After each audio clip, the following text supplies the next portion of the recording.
Hola, ¿qué tal, chicos y chicas de YouTube? Sean bienvenidos una vez más a Física con Clark 2315. Bueno, chicos, en esta ocasión yo empecé esta serie de Física 1 principalmente porque estamos en una contingencia sanitaria ocasionada por un virus que todos ya conocemos, pero decidí hacer esta serie principalmente por mis compañeros, que ahorita nuestro profesor está, bueno, no nos ha dicho como tal qué es lo que va a proceder ahorita, pero para no perder la práctica en el tema, pues yo decidí hacer esta pequeña serie, la cual va a iniciar a partir de dinámica,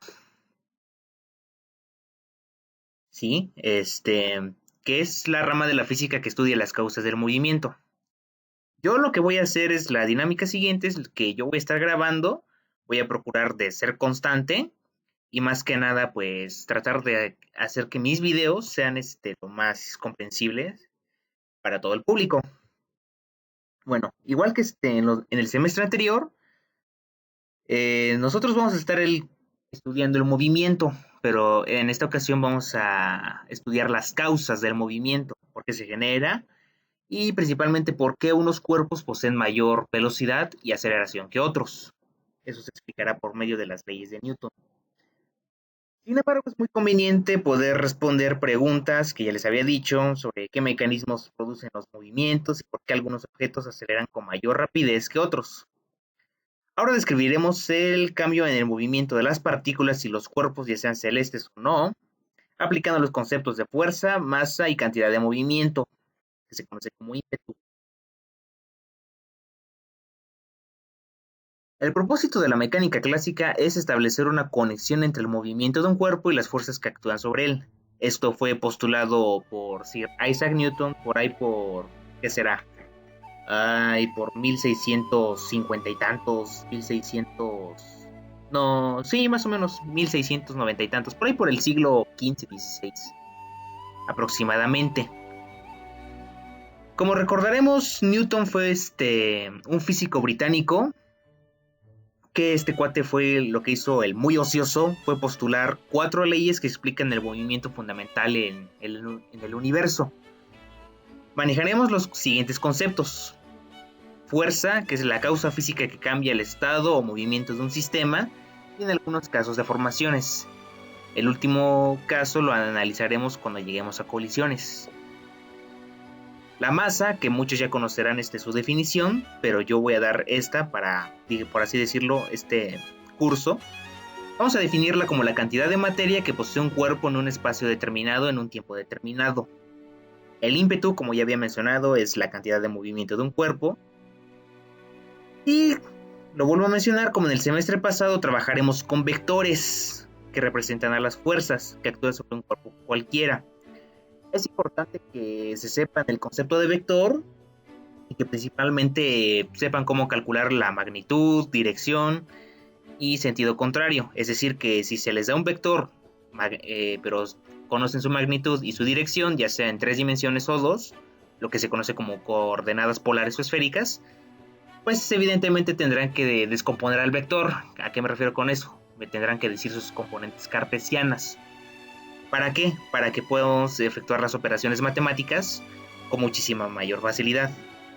De todas maneras, si no se saben los conceptos de vectores, más adelante les daré un curso, por así decirlo, ahora si tengo tiempo, o sí, principalmente si tengo tiempo, les daré un curso de vectores y análisis dimensional, principalmente para los que vayan empezando.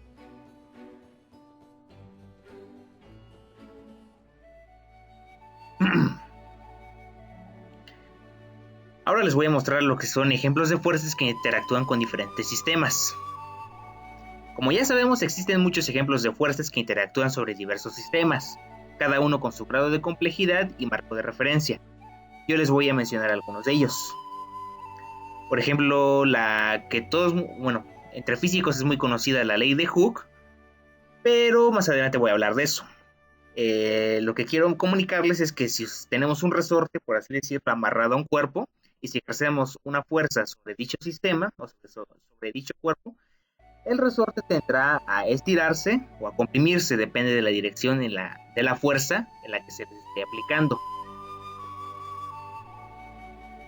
También otro ejemplo es igual de que si se tiene un resorte y amarrado a un cuerpo, pues este cuerpo se ve afectado por la fuerza de gravedad, por así decirlo, o bien su vector de peso. El concepto de vector de peso lo veremos más adelante. O también está la fuerza que ejerce una persona para poder saltar. De hecho, si se dan cuenta, evidentemente apenas saltamos, regresamos directamente a la Tierra, porque la fuerza no es la suficiente para poder escapar del planeta, es más que obvio. Pero más adelante veremos cómo se le hace para que un cuerpo pueda abandonar la gravedad de la Tierra. Como ya había mencionado, la dinámica se basa principalmente en las leyes de Newton. Son 4 total, pero nosotros vamos a manejar las 3 primeras. Muchos científicos de su época tenían la inquietud de estudiar las causas del movimiento, de los cuerpos, en especial la de los cuerpos celestes. Se preguntaban por qué los planetas tenían cierto grado de complejidad en el movimiento de sus órbitas. Newton, en la soledad de su oficina de Cambridge, dedujo las leyes fundamentales que rigen a la mecánica clásica, pero en especial a la dinámica, haciendo uso de su mente, o sea, su cerebro, y una herramienta llamada cálculo. También es uno de los padres fundadores del cálculo. Cuando introdujo el concepto de derivada y de, por así decirlo, de integrales, pero eso ya eso lo dedujo Gottfried Leibniz mucho después. Y sí, evidentemente, un poquito más de historia, por así decirlo, es que Newton vivía en la época de la Ilustración, y Hooke le dijo que si podía describir el movimiento de los astros con sus poderes matemáticos, por así decirlo, que explicar fenómenos que causen el movimiento desde, por así decirlo, un mecanismo simple, una polea, por así decirlo, hasta el movimiento de los astros. Pero bueno, vamos a ver la primera ley de Newton, que también se le conoce como ley inercial. Aquí vamos a estar manejando este concepto. Y nos comunica lo siguiente, que nos dice que todo cuerpo en reposo seguirá en reposo y un cuerpo en movimiento seguirá en movimiento con una velocidad constante distinta de cero, a menos que se le aplique una fuerza resultante externa que cambie su posición o trayectoria. En términos simples nos está diciendo que si un cuerpo se mueve, pues va a seguir en movimiento, o que si algo está quieto, pues se va a quedar quieto, a menos que una fuerza se le aplique, por así decirlo, entre otras variables. Esta ley se expresa por medio de la expresión matemática suma de fuerzas de cualquier sistema independiente, arrancando desde la primer componente vectorial, debe de ser igual a 0 newtons. Recordemos que la fuerza en sistema internacional se mide en newtons, que es igual a kilogramo por aceleración, o bien kilogramo por metro sobre segundo al cuadrado. Esta S se llama sigma, por así decirlo. Es la letra griega sigma, que en matemáticas le decimos suma. A su vez, la primera ley de Newton nos dice que la derivada de la velocidad con respecto al tiempo debe de ser igual a 0. Es decir, que no existe aceleración. Porque si hay aceleración, entonces no es primera ley de Newton, es más que obvio. Bueno, si tienen dudas, pueden dejármelo en la sección de los comentarios y yo trataré de responderles sus dudas. La segunda ley de Newton, también conocida como ley fundamental de la dinámica, nos dice lo siguiente. La aceleración de un objeto, es directamente proporcional a la fuerza resultante que actúa sobre él, e inversamente proporcional a su masa. Es decir, que si un objeto se mueve con una velocidad que no sea constante y que cambia esta en función del tiempo, será proporcional al producto de su masa por su aceleración. Más adelante les explicaré cómo esta ley afecta en el movimiento de los cuerpos, y suponiendo que los choques son colisiones elásticas, por así decir. Pero más adelante veremos el concepto de esto. Se expresa en la siguiente ecuación.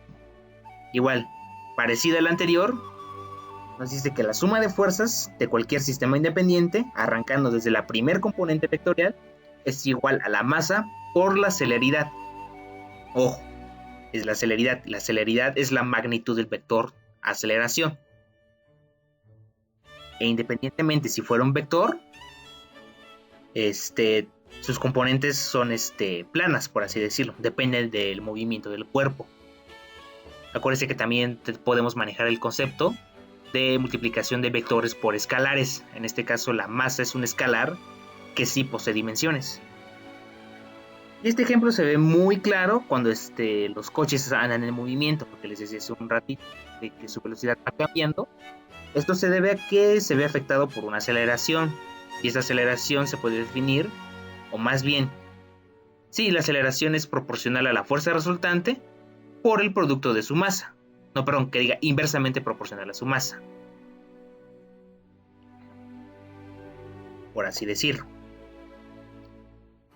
Y la tercera ley de Newton, también conocida como par de fuerzas o principio de acción y reacción, esta ley nos comunica lo siguiente. Muchos ya la conocen porque prácticamente lo que dice es algo simple. A cada reacción corresponde una reacción de igual magnitud, pero en sentido contrario u opuesto.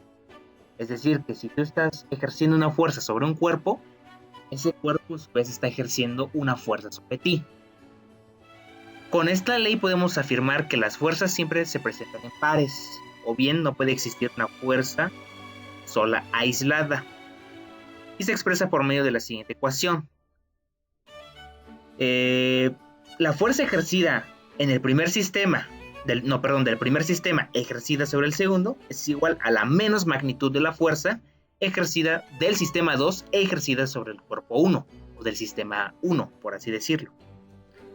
Esto lo podemos ver claramente en los péndulos, en este mecanismo simple, que no recuerdo su nombre, pero prácticamente si ustedes han interactuado con lo que se observa es que la primera bolita o el primer balín empuja a las demás, pero esa fuerza se distribuye por todo el sistema, reaccionando con la última, principio de acción y reacción, y esta fuerza va a salir con una cierta velocidad, por así decirlo. Es muy chica, pero posee una velocidad, y a su vez va a regresar interactuando con el propio sistema, ejerciendo la misma fuerza por el primer balín, pero en sentido contrario. Esto es más que obvio. Bueno, los conceptos que vamos a manejar son fuerzas de rozamiento. Y son los siguientes.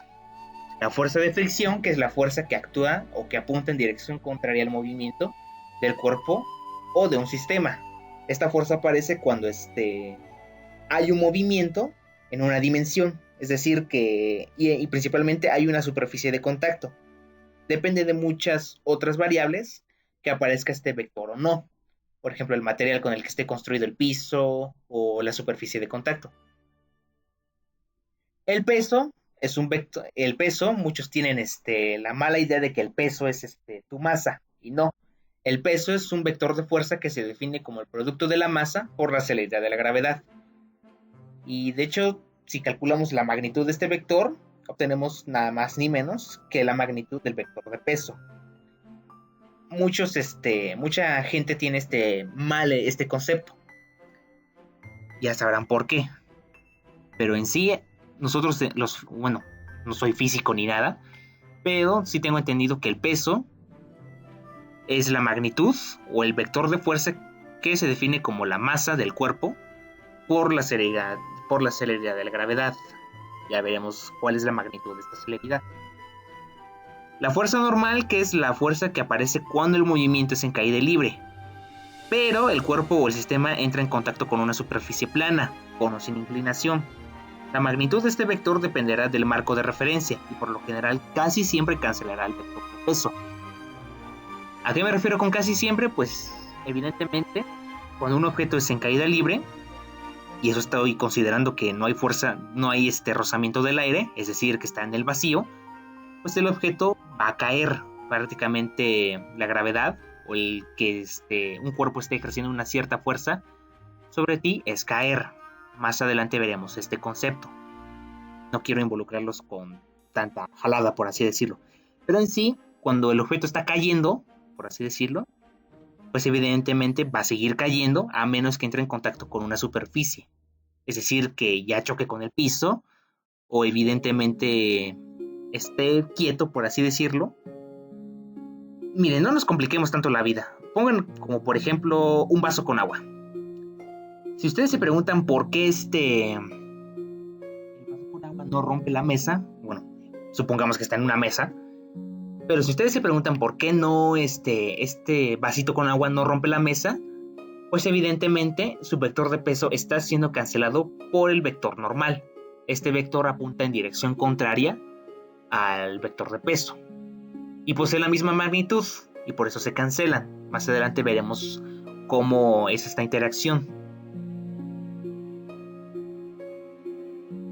Tensión es la fuerza que actúa en una cuerda cuando ésta se ve afectada por una fuerza resultante contra el movimiento. Es decir, por ejemplo, si tenemos un bloque de hierro o un bloque de hielo que está haciendo o que desciende sobre un sistema de poleas atado a una cuerda, pues evidentemente no solamente está actuando el vector de peso, sino que también está actuando el vector de tensión. Entonces, posee la misma magnitud que el vector de peso. Y ojo, más adelante les pondré ejemplos de esto. Los vectores de tensión siempre apuntan al centro de la cuerda, independientemente de su dirección. Ya más adelante les mostraré ejemplos de esto. El coeficiente de fricción no es una fuerza, es un escalar adimensional, y este se define como el cociente entre la fuerza de fricción con el vector normal. Es decir, hay que dividir las magnitudes de estos vectores. Y es adimensional. Recordemos que por análisis de dimensiones, cuando se divide, por así decirlo, un escalar cuyas mismas dimensiones, cuando se divide un escalar que esté como numerador por otro escalar que también tenga las mismas dimensiones de dicho escalar, pues se van a cancelar. Más adelante veremos por qué, en un curso de análisis dimensional. Les recuerdo que este curso, por así decirlo, estoy arrancándolos desde dinámica, porque fue el último tema que vimos. Bueno, al menos en nuestro caso. Pero más adelante veremos qué onda. Y a continuación les mostraré los ejemplos sobre cómo se aplican estas fuerzas y veremos sus aplicaciones. Veremos que son muy útiles. Les recuerdo que tenemos que manejar vectores. Nos dice que un niño se desliza sobre una resbaladilla en un parque aleatorio con una velocidad constante. Presenta un coeficiente de fricción μ, al coeficiente de fricción lo representamos con la letra μ, igual a 0.3, y nos pide que calculemos el ángulo de inclinación de la resbaladilla con respecto al piso. Yo lo que les recomiendo, chicos, es que siempre dibujen sus esquemas y se imaginen la situación para poder resolver el problema. En mi caso yo lo voy a hacer con un ejemplo muy burdo. Bueno, supongamos que este triángulo que acaba de aparecer es la resbaladilla, la hipotenusa es la resbaladilla y el cateto opuesto es la escalera. Ahí está el piso. Este círculo representa el cuerpo del niño. No es por hacerle burla a nada ni nadie, pero quiero que la idea se entienda mejor. Supongamos que es el cuerpo del niño. Aquí está el ángulo θ, que nos está pidiendo el problema que calculemos. Y el coeficiente de fricción, que es μ igual a 0.3. Si ustedes se dan cuenta, el ángulo θ nace de la hipotenusa con respecto al piso. Por lo tanto, su cateto opuesto es la escalera del triángulo.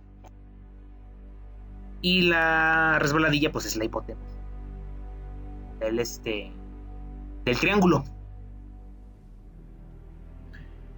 Ahora, si esa flecha que acaba de aparecer es el vector normal, les recuerdo que aparece cuando hay una superficie de contacto. En este caso, la superficie de contacto es la resbaladilla. Ahí está, es el vector normal. ¿Qué está cancelando? Por así decirlo, este es un caso donde no cancela al 100% al vector de peso. El vector de peso siempre apunta hacia abajo. Lo podemos representar con la letra W minúscula, ya que manejaremos otros conceptos. Por eso es W minúscula. Y se dice W por el inglés. Peso en inglés se dice weight. Y como el niño obviamente va a descender, pues hay una fuerza de fricción que actúa para que el niño descienda de manera constante. Y es decir, que todas las fuerzas se van a cancelar. Ahorita les voy a mostrar cómo se hace eso. Este es el vector de fricción. Ok, si hasta aquí no hay dudas, pues podemos proseguir. Y si tienen dudas, igual les recuerdo que me las pueden dejar en los comentarios. Lo que tenemos que hacer, y si se acuerdan, y si pusieron atención, es que necesitamos un marco de referencia. ¿Cómo va a ser este marco de referencia? Pues o bien puede ser un plano cartesiano, o bien pueden ser la dirección de los vectores, pero no nos las dan. Entonces vamos a usar un plano cartesiano, o como otros le dicen, o por así decirlo, otros lo conocen como espacio euclidiano. Y el espacio euclidiano puede ser el clásico. ¿A qué me refiero con el clásico? Que puede ser que lo coloquen como si fuera un plano cartesiano. Pero en nuestro caso vamos a hacer que el eje de las ordenadas crezca en dirección del eje del vector normal. Lo que les decía, colocamos un origen euclidiano y resolvemos con un diagrama de cuerpo libre, que es este. Esa flecha que acaba de aparecer es el eje Y, o el eje de las ordenadas, y lo puse en dirección del vector normal para simplificar los cálculos. Entonces, si hay un eje Y, debe de haber un eje X. Pero ustedes pueden ponerlo como se les hinche la regalada gana. El espacio euclidiano es independiente del sistema, porque evidentemente todas las fuerzas se van a cancelar. En este caso, el eje de las abscisas está creciendo en dirección al movimiento.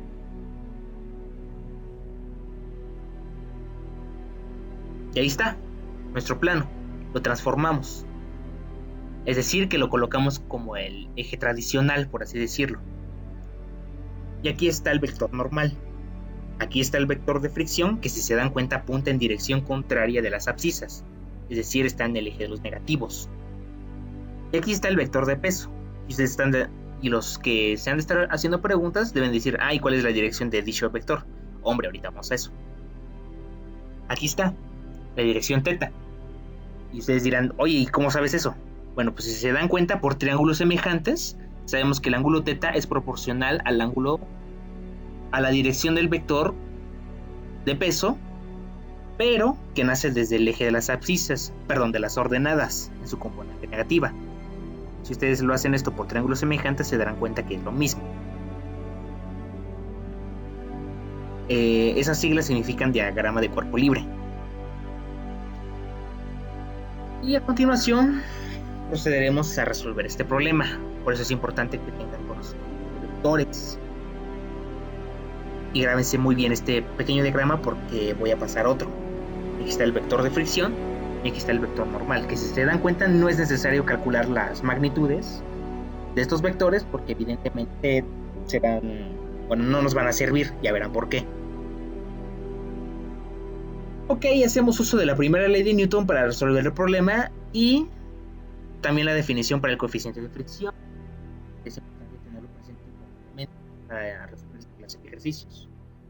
¿Qué nos dice la primera ley de Newton? Pues que todas las fuerzas que interactúan en el sistema deben de ser igual a 0 newtons. Hombre, pues hacemos lo mismo. Pero aquí lo que hay que hacer es que consideremos dos componentes o dos pequeños semisistemas que van a ser las componentes de los vectores, tanto en eje X como en eje Y. Ahorita van a ver. Bueno, y también recordemos que el coeficiente de fricción se define como fricción entre normal, magnitudes, acuérdense. Y haciendo un poco de álgebra y aritmética podemos resolver este problema. Si despejamos la fricción, tenemos que es igual a μ por n, igual a fricción. No es tan trivial esto, simplemente multipliqué n por ambos lados. Obviamente no pongo este proceso para simplificar la expresión. Y solamente me queda esto. Esto es aritmética básica. O en términos simples, y esto estoy haciendo alusión, la normal pasa dividiendo al otro lado. Esto es un ejemplo burdo, pero quiero que se entienda la idea.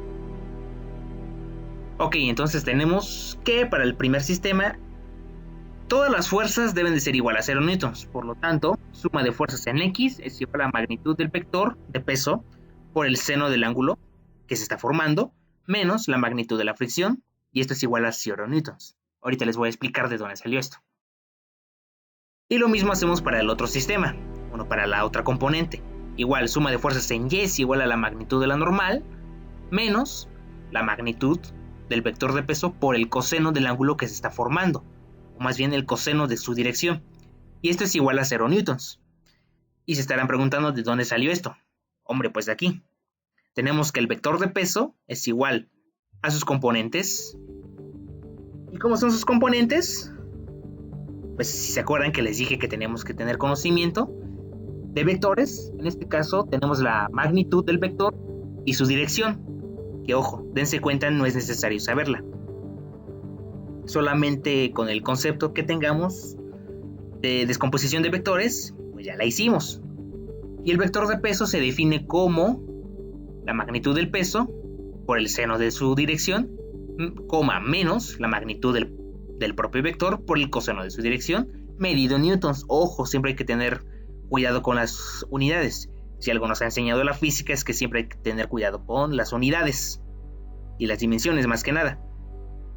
Y lo mismo podemos hacer para los otros dos vectores restantes, solamente que aquí no hay senos y cosenos. Bueno, sí los hay, pero evidentemente si ustedes hacen el cálculo, un seno les va a dar 0 y otro seno les va a dar 1. Y viceversa. Les recuerdo que tienen que saber vectores, si no, pues no van a entender ni más. Pero bueno. Y si hacemos álgebra, pues tenemos que de la primer componente, la magnitud del vector por el seno de su dirección es igual a la fricción. Lo único que hice fue despejar a la componente en X, por así decirlo. Pero si se acuerdan, acabo de decirles que la fricción se define como μ por la normal, o el vector normal. Entonces podemos sustituir esto. Lo mismo hacemos para la otra componente. Tenemos que la magnitud de la normal es igual al coseno por la magnitud del vector de peso. Lo único que hice fue despejar a la normal. Y si nosotros sustituimos esto, obtenemos la siguiente propiedad. Ya era lo que les mencionaba hace un ratito, que la magnitud del vector de peso por el seno de su dirección es igual a la normal por μ. Pero les acabo de decir que la normal se define como vector de peso, magnitud por el coseno de su dirección. Entonces nada más lo único que hacemos es sustituir. Y tenemos esta nueva expresión. Ok, entonces tenemos que es vector de peso por seno igual a μ por vector de peso por coseno de su dirección. Me parece que estoy manejando magnitudes. Las barras de valor absoluto significan magnitud. Despejando el coeficiente nos queda lo siguiente. Magnitud del seno. Magnitud del vector por su seno. Y dividido entre magnitud del vector por coseno. Es igual a μ. Y ya con esta propiedad, si se acuerdan y si tienen conocimiento de trigonometría, pues se darán cuenta evidentemente de que esto es una tangente. El seno entre el coseno de cualquier ángulo es igual a la tangente del mismo ángulo. Y si se dan cuenta, la magnitud de los vectores se nos cancelan porque es igual. Un momento, por eso se pueden cancelar. Y tenemos lo siguiente: tangente de θ es igual a μ. Y como en un principio la dirección o θ es lo que estábamos buscando, pues solamente aplicamos la función inversa de la tangente. Tenemos que θ es igual a la tangente a la menos 1 de μ. Y ojo, aquí voy a estar manejando este concepto, tangente a la menos 1. En unos libros de física o de cálculo o de cualquier libro de matemáticas los van a encontrar como arco tangente, o tangente a la menos 1 o ángulo tangente, que no sé si se sigue manejando ese concepto todavía. Pero bueno, si recordamos, el coeficiente de fricción es igual a 0.3. Por lo tanto, solamente ya nos queda sustituir. Tenemos que θ es igual a la tangente a la menos 1 de 0.3. Por lo tanto, θ es igual a 16.69 grados. Y si regresamos a nuestro problema anterior, se darán cuenta de que θ era el ángulo que queremos buscar. Y este es el ángulo que se forma con respecto a la resbaladilla con respecto al piso. Solamente hicimos de la primera ley de Newton y álgebra básica. Bueno, entre comillas, básica para aquellos que ya tienen conocimiento en esto. Por así decirlo. Pero bueno. Y ya damos concluido este problema. Más adelante les daré más ejemplos de cómo se resuelven otra clase de problemas. Y bueno chicos, eso ha sido todo por el día de hoy. Si les gustó el video, recuerden, bueno, pues denle un like. Y si quieren ver más videos como este, solamente suscríbanse. También, si tuvieron dudas durante alguna parte de este video, pues me lo pueden dejar en los comentarios. Y agradezco infinitamente a la Facultad de Química por darme conocimiento de esto y permitirme subir bueno, no permitirme como tal, sino les agradezco su conocimiento, bueno, que me hayan dado este conocimiento para poder subir esta clase de videos. Les hago alusión que esto es de Física 1, pero bueno, sin nada más que decir, eso sería todo por el día de hoy y nos vemos en el siguiente video.